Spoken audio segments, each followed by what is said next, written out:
Dan orang-orang kafir berkata, "Kami tidak akan beriman kepada Al-Quran ini, dan tidak pula kepada kitab yang sebelumnya."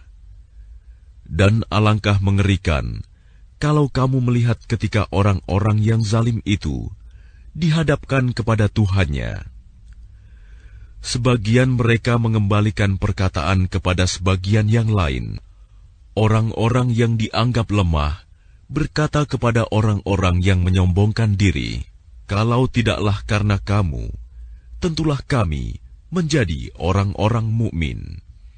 Orang-orang yang menyombongkan diri berkata kepada orang-orang yang dianggap lemah, "Kamikah yang telah menghalangimu untuk memperoleh petunjuk setelah petunjuk itu datang kepadamu?" Tidak.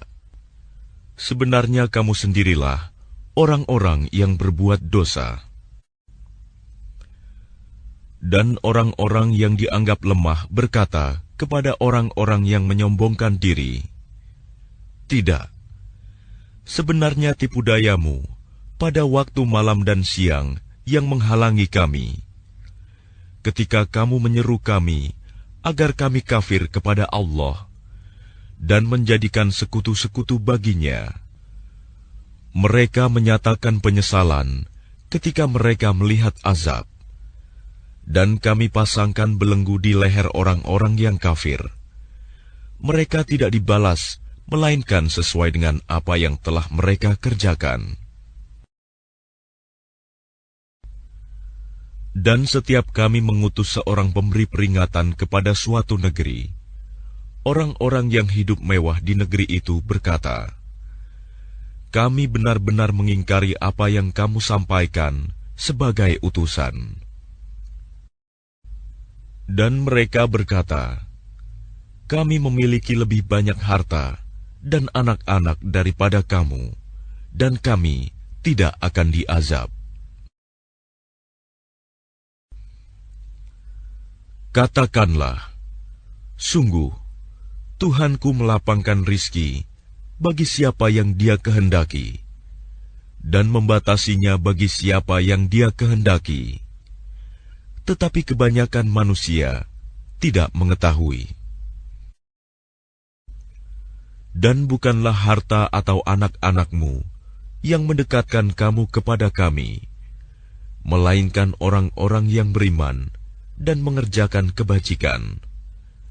Mereka itulah yang memperoleh balasan yang berlipat ganda atas apa yang telah mereka kerjakan.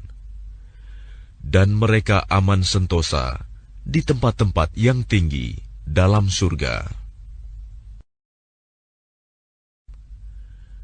Dan orang-orang yang berusaha menentang ayat-ayat kami untuk melemahkan, menggagalkan azab kami, mereka itu dimasukkan ke dalam azab. Katakanlah, "Sungguh, Tuhanku melapangkan rizki dan membatasinya bagi siapa yang Dia kehendaki di antara hamba-hambanya. Dan apa saja yang kamu infakkan, Allah akan menggantinya, dan Dialah pemberi rizki yang terbaik." Dan ingatlah, pada hari ketika Allah mengumpulkan mereka semuanya, kemudian Dia berfirman kepada para malaikat, "Apakah kepadamu mereka ini dahulu menyembah?"